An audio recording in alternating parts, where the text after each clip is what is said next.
السلام عليكم ورحمة الله وبركاته. رجعت لكم النهاردة في فيديو جديد. كنت نزلت قريب أو آخر فيديو نزلته كان عن طريقة فتح موديل أونلاين، ونسيت أنزل لكم فيديو بخصوص رفع الفريمات في لعبة بلاك أوبس الجزء الأول. فالنهاردة هيكون الموضوع ده عن لعبة بلاك أوبس الجزء الأول، وطريقة رفع الفريمات وتقليل الدروبات في الأجهزة الضعيفة والقوية والمتوسطة. وكل أجهزة حرفيا هيفرق معاه، يعني اكيد 100% هتخرج من الفيديو ده مستفيد بفريمات، بغض النظر هتكون كام وبغض النظر هيكون على الجرافيك عامل ازاي، بس المهم هطلع منها مستفيد. فاذا طلعت منها مستفيد فاتمنى دلوقتي انت تنزل تعمل سبسكرايب وتفعل زر الجرس عشان يوصلك جديد من القناه، وما تنساش تعملوا لي الكومنت والاستفسار ولايك عشان نستمر معكم ونبدا الفيديو بس بعد الانترو. Promise that you'll catch me.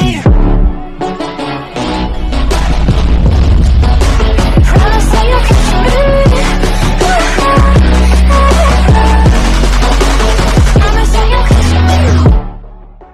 انا بصور برنامج النفيديا اكسبيرينس، فهيسحب كتير من الفريمات زي ما انتوا عارفين انه من اقوى البرامج اللي بتصور واقوى البرامج اللي بتسحب من موارد الجهاز، فممكن تضيف 10 ل 15 فريم زياده على اللعبه لو تحب ده.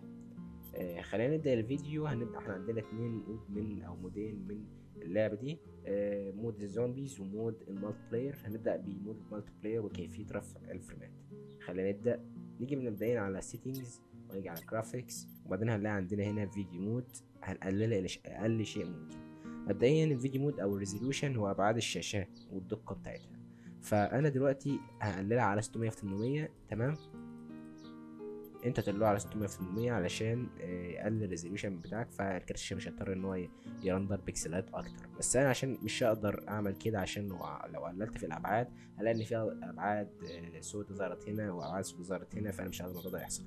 فانتوا قللوها، انا مش هقللها بس عشان المود بتاع التصوير ما يتغيرش. الفول سكرين هتخليها اسمها مش هتفرق معاك، انت عشان تعمل فول سكرين بس تقفل الشاشه. تمام. الانتي ليسنج تخليها، بص انت هتعملها اكس 4، لو لقيتها بقى الجهاز بدأ يعلق معاك هتعملها اكس 2. تمام. هنعملها مثلا هعملها اوتو او اوف، مش تفرق معايا. سكرين ريفرش ريت هتخليها اكتر شيء ممكن، سكرين ريفرش ريت او الفريمز او اف بي اس او فريم بير سكند، لا اكتر من مستوى. السينك افري فريم هتخليها اس، وهنا اوتوماتيك وهنا اوتوماتيك، وهتقفل التلاتة اللي تحت دول ما تديلهم نو. هنا البرايتنس او الاضاءات انت تزودها براحتك مش تفرق، والفيلد اوف فيو مش تفرق معاك برضه في حاجة. وبعد كده تقول له ابلاي، تقول له يس. خلينا بينا نخش جيم ونشوف اللعبة فيها هتكون عاملة ازاي بأعلى جرافيك. زي ما تشوفوا دلوقتي اللعبة فتحت، الجرس تحت بتاعنا بس.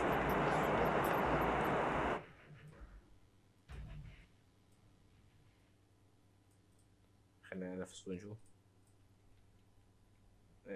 نعلي الصوت شوية كمان عشان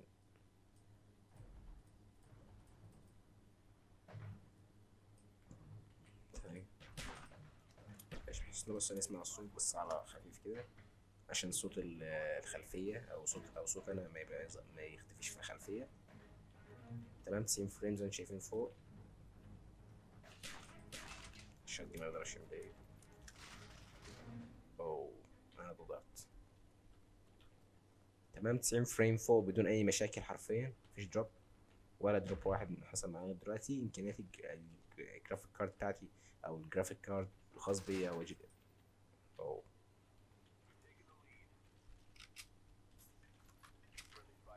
الجرافيك كارد الخاص بيا هو جي تي اكس 1060، مفيش عندي مشاكل خالص في الدروبس. والجي بي يو كان 30% تقريبا. ضيف لي كده ان اكتر من 15% او 10% على الاقل من استهلاك الجي بي يو متوظف في تصوير المسار دلوقتي. مسار برنامج انفيديا اكسبيرينس، وده اقوى برنامج بيصور على الساحة واكتر واحد بيطلب موارد او هاردوير خاص بجهازك، لانه بيصور بكسلات حرفيا زي ما هي.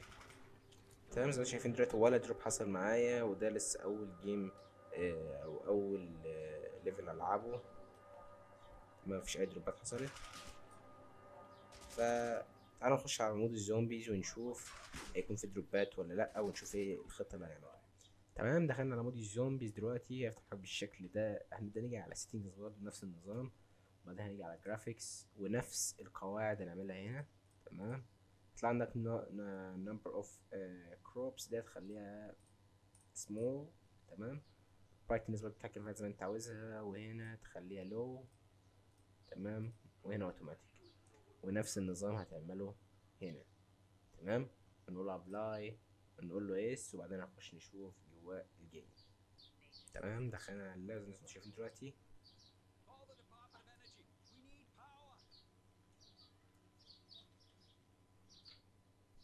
90 فريم برضه بنفس الطريقة تقريبا، ولا دروب. انا بقلل الصوت بس عشان نقدر بس نسمع. اعلي بس سي كده بس عشان ايه نسمع برضه صوت اللعب.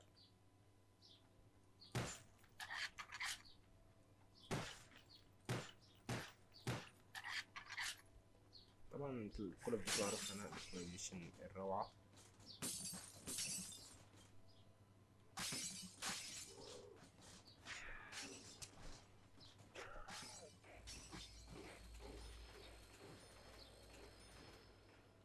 تمام، 90 فريم ثابتة.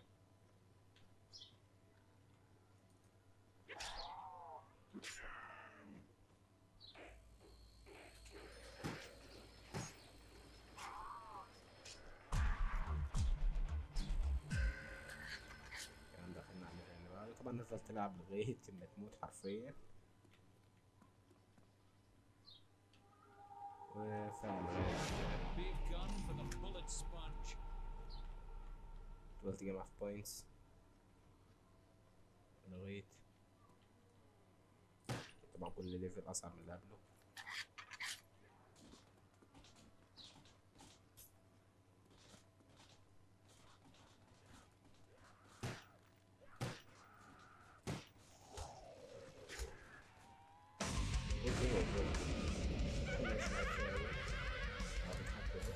المهم نفس الفريمات تقريبا 90 ثابتة. لا هي حرفيا مش تقريبا، ثابتة حرفيا على 90 فريم.